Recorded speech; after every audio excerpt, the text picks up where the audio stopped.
This is Bill McMinn from Makeable Bible Church, and this is the Way to Go podcast, where we talk about faith, family, and daily life, putting the Bible into practical, everyday terms. Welcome to the Way to Go podcast. I'm Bill McMinn. Along with me is Eric Barfell. And one of the things that my grandmother always said to me is, Bill, don't be so heavenly minded. You're of no earthly good. And I would think about that. And I believe she was trying to tell me, because I'd be telling her about my ideas and what I was up to in church and all these things. And my grandma, she's a Christian and she went to church her whole life. And she would just say, don't be so heavenly minded. You're no good on earth here, Bill.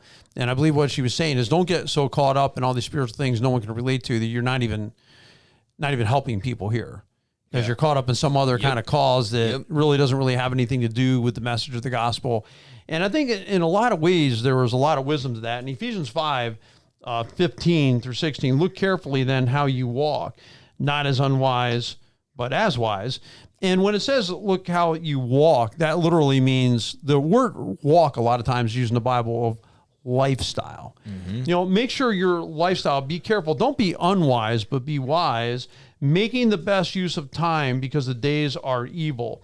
And one of the ways I've seen that translated in these verses is make the most of every opportunity.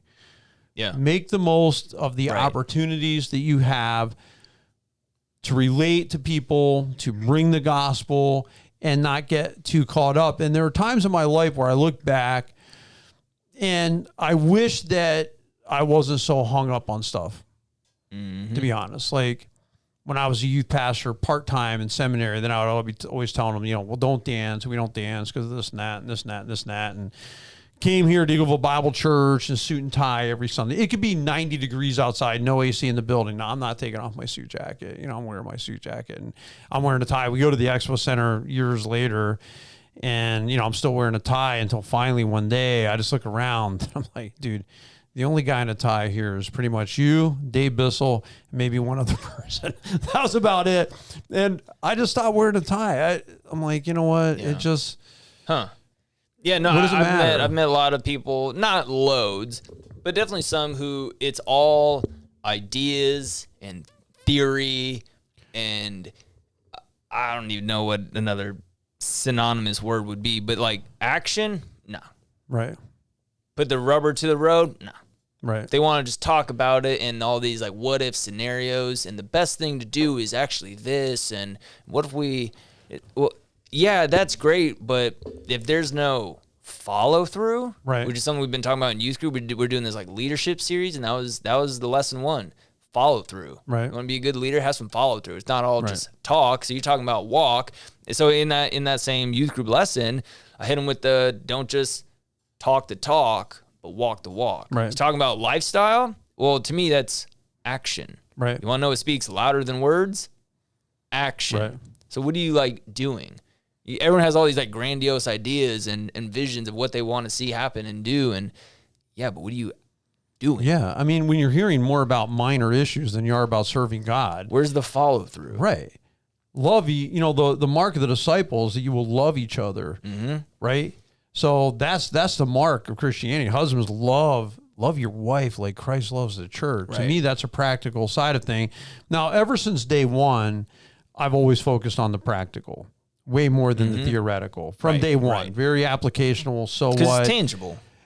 Yes, absolutely. So I can't say there was ever a day when I wasn't practical in my application of Christianity, where I didn't want to get onto tangents that have just nothing to do with it. Whether it was in the old days where it was Y2K, when you're changing, to the year 2000 and the world's going to end, and just not getting caught up in that. And other Christians were kind of beckoning me and urging me on, Pastor Bill, you need to speak about this, or churches be out there burning Harry Potter books. I remember that. And just thinking, where's the relevance in all this? Like, why is this our focus and not over here? So then I came to start thinking about myself, and I'm like, hey, a lot of Christianity seems about being right. I'm more right than you are. So I got the doctrine, and we baptize the right way. We do this the right way, and it's about being right. But then I started thinking, but look at all the stuff Christ's saying. Like you said, the practical side of service and loving people and turning the other cheek and golden rule and all that kind of stuff. There's a practical element to Christianity that I can't lose sight of. because I'm chasing a tangent. And sometimes, we can come across as mean because this world already argues about everything. Sometimes I think we just get caught up arguing about things we don't need to argue about. Like when it was in COVID, we really didn't need to argue about masks. Do what you want. Yeah, that was my take on it. Right. You want to wear a mask, wear a mask. You don't. I'm not going to say anything. If you want to get vaccinated, get vaccinated. If you don't. And I did not get on anyone's case. If they wanted to get vaccinated, then get vaccinated. It's nothing to do with me. And so I always try to keep those things like if it's between you and the Lord, it's not between you and me. Right. And that's one thing we got to remind ourselves in Christianity sometimes in the choices. Homeschooling, I never allowed that. And we homeschooled our kids. We had our kids for a time in Christian school. We've had our kids in public school. That never had anything to do with me and the regular people in the church. I didn't speak about it. I didn't speak on it. I didn't say, you need to do this. You need to do what I'm doing. I just felt like, no, I'm going to do what I think I need to do. And every parent has the same right to decide what they think is the right thing to do and how to go about things.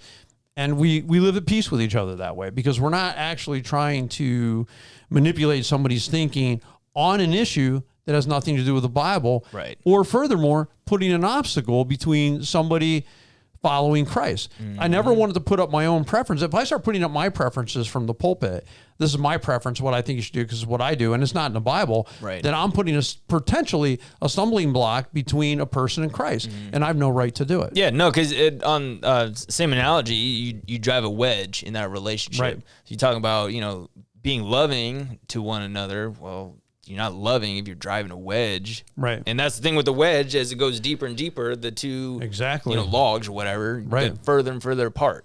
Well, where's the relationship in that? And you look back on the things people fought about and you wonder, what was the point of it all? Now, I'm willing, like on a hill like abortion or right to life, no, that's a hill I'm willing to fight on. Which is also like a sin issue. It's moral, right? It's a moral issue. I believe children in the womb have a right to live. I believe that God is wholly and totally on the side, since we're created in his image and he forms us in the womb, that, he would definitely be in favor of that stand.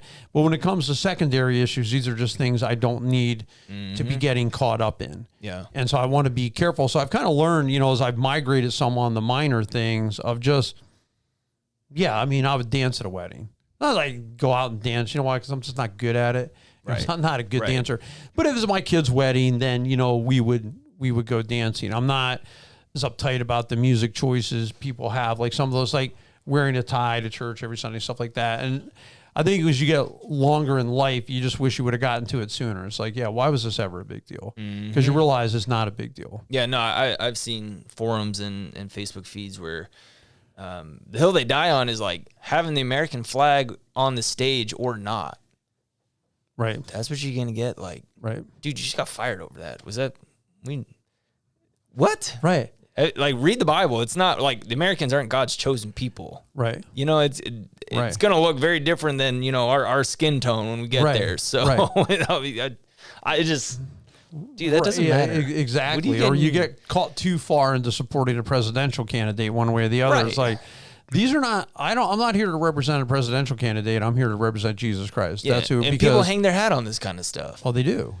And the church gets itself in trouble all over the place. Now, again, if, like Peter said, if you're going to suffer for doing good. Don't suffer for nonsense. Suffer for doing the right thing. And I believe sometimes in doing the right thing, people are going to still get offended. Even though you're 100% saying what the Bible taught, then I say so be it. But when it comes to all the secondary things, the minor things, I don't need to do it. And I also would avoid the over-spiritualization of all things. Like, I don't think that we have to over-spiritualize everything. If you watch football, does there have to be a spiritual reason if you just like football? I like football. I want to listen to the Eagles play. Sometimes I'll follow up with the Browns. I follow the Browns more before Deshaun Watson. Since then, I'm not really a big fan of it. So I kind of taper down. But do I have to have a spiritual reason for doing that? Or, if I go out and look at my blueberries, does there have to be a spiritual reason for planting blueberries, or can I plant them because I like the taste of blueberries? And realize that, hey, it's a blessing of God. Right. And I always think that stuff. Like, I think God is pleased when I do gardens. I believe God planted a Garden of Eden. I'm super fascinated by that. I love King Uzziah in the Bible, I believe it was. He loved to get his hands in the earth, and he loved to plant things. And I always related to that super well. Yeah. But I don't have to over spiritualize it. I can look at a sunset and appreciate it for being a sunset, understanding God gave it to them without When I was in college, I got a longboard, similar to a skateboard, and I would longboard from class to class, all these buildings, whatever. And sometimes on the nice days, me and some buddies would just go out there for fun. We'd longboard around. Right. And I'm just laughing because from time to time, you'd get a pebble on the sidewalk, and it would stop the board in its tracks, and you would just go flying. Right. You'd skin up your knees, your elbows. If you had your backpack on, you'd just be a bloody mess. Right. And there was a day I was going to class. I had to go across this parking lot, and the exact same thing happened to me. Hit this pebble. I go flying. I'm a bloody mess. I'm walking into class late. I'm all banged up. And I remember putting a Facebook post out like, oh, whenever this happens, I'm always like, speak, Lord, your servant is listening. Right. Like, I was like kidding, but it's also like, okay, God, like, what did I do? What do you want to say to me? Why would this happen? I did it as a joke, of course, but sometimes it's like, I heard this girl, she's like, oh, I think we lost that basketball game. I think God made me lose that basketball game. I'm like, maybe you just didn't do as good as the other team. Right. I don't know, but maybe he did. I'm not going to say maybe either God's way, not doesn't have skin in the game one way or the other. Yeah. It's just like he's happy for other because it's not really making any difference eternally. Yeah, right? sure. I mean, sure, he's in the details, absolutely, but it's like, is God trying to talk to me? I just walked out the doorway and I accidentally nailed my hip on the door frame. It's like, well, maybe you're just like a klutz, actually. Right. Maybe there's no deeper reason. Dude, as a photographer, like I've put up pictures. This ought to be good. At times, man, like I'm amazed at. It's like it was just a picture, but no, they have to like hyper spiritualize the photo, and I'm like, well, I mean, yes, it does give glory to God, and yes, God did put it here. I 100% agree with it. Yes, the heavens do declare the glory of God. I don't mind just enjoying it because I believe that God put this world here for us to enjoy. Paul said it himself in 1 Timothy 6:17, and God made all things for our enjoyment, right? So I look at the world, things taste good because they do, and colors are bold and bright and brilliant and beautiful, and because God made it that way, right? And there's things that smell good, like flowers just smell good. Constantly amazed by this world because God has made it, but He's also made it so that there's an enjoyment factor to it. And in Ecclesiastes 3, and I love these verses. And verse 12, it says, I perceive that there is nothing better for them than to be joyful and to do good as long as they live. Translated in other places, be happy and do good. Just be happy. There's a certain merit. There's a certain happiness. And I look at this as one of the theme verses. This is actually a verse that I have on my one of my biggest Instagram pages, as this verse is on there, be happy and do good, because I believe it kind of encapsulates life and it simplifies it for me. Be happy and do good. So I can be happy and I can enjoy life. It says in Ecclesiastes 9:9, enjoy life with the wife you love all the days of this fleeting life. Hey, when you're married, enjoy that. Yeah. Right. For the sake of enjoying it. Because God put it here for us to enjoy and to have that companionship. Are you familiar with the Bible Project, the YouTube page? Anyways, they're cartoony. They're cartoony. Anyways, on the Ecclesiastes ones, their Ecclesiastes video, it's the word hevel, meaning it's all meaningless. Right. And that's exactly what the author is saying. He's like, just enjoy it, do good with it. Because you don't know what's going to happen after you. Right. And your life's going to flee. And what's the point? You go so much done out of envy of your neighbor. What's the point of that? What's the point of endlessly laboring? I love it because he said, hey, part of the joy in your life should come in the labor you're doing. Take satisfaction in the toil that you're doing. And in your lot, whatever your lot is in life, try to enjoy it. And so I do, like on Monday night, Mark came over and took some trees down on Saturday, which I appreciate it. There's a lot of branches on those trees, and we want to cut them up in logs and have them milled for other projects I need to do around the house. And so it's Monday night. It's sunny. It's warm.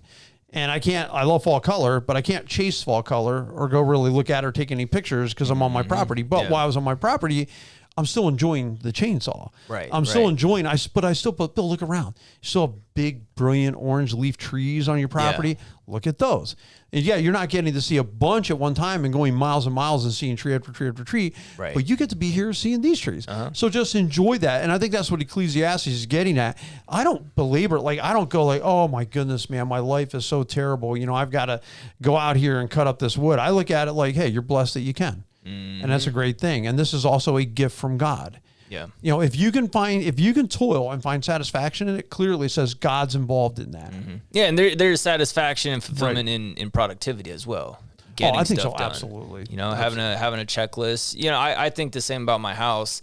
It's like this. At times it is very overwhelming to me. I have just zero handyman skills, so a lot of it is work. But it's also like, you know what, the house is still a blessing to me. It is not yet a burden to me. In the last year that I've had it, it has not been a burden to me. It has been a blessing to me. So yes, I can joyfully still work on these projects, and you know, got to shop. You got to spend a lot of money and cost a lot of time, and there's always something to do.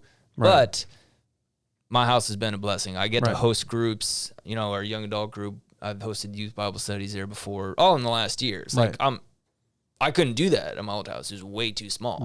So blessing. Yeah, exactly. And I'm grateful for that. I mean, yeah, is it work? Oh, absolutely. Especially when I don't have the tools or the know-how or the time or the money, or I could have a list of I do have a list of complaints for sure. But I can also see the bright side. My house has been a blessing to me. Well, I think it's a good way to look at life. And again, I look at my property, I see it. Do I see it as a gift from God? Absolutely. Always have. Felt that God had intended since the time that was built here. You know what I'm saying? Intended for me to be there. And that's where I'm at. My wife said, if you gave us $1 billion, she goes, I would not move. I don't want to be anywhere else. I love where I'm at. And so we do enjoy the property. We realize it's a lot of work. But again, if you can take joy even in that, even in it's not like a spiritual duty. It's not a spiritual thing. It's just working. It's a chainsaw. It's digging for plants. Yet I find great joy in doing it. Yeah. And I believe God is pleased when I'm organizing and taking care of things. You know, sometimes I see my family. We're not per se having a prayer meeting. You know what I'm saying? Right. We're getting together. We're talking to each other. We're enjoying each other's company, and that's cool. Sometimes I get together with friends, and all I do is, hey, how's your life going? How are your kids doing? And we just talk. And to me, that's life too. It's just all part of this one seamless thing that under God's eyes is blessed by Him, for Him. I think about God all the time. Driving down roads, I think about God all the time. On hikes, I think about God. I don't always talk about it. I don't always vocalize it. I appreciate it. I'm constantly giving thanks to God that I'm alive. I'm constantly appreciative for anything that I can do. Constantly. Just God, I'm so thankful, you know, for everything. And I want to do things. And when He says be happy and do good, be happy is part of it. Do good is the other part of it. Like, I can't live a life and I'm never going to be happy if I'm not doing good. Like, I got to do good, and doing good would be helping somebody. It'd be serving God. To me, it's teaching theology, or if I can give somebody a good steer if they're having a marriage problem, or preaching on Sunday mornings is the kind of stuff I do. If I get a chance to help somebody in some other way, all of it to me is just doing.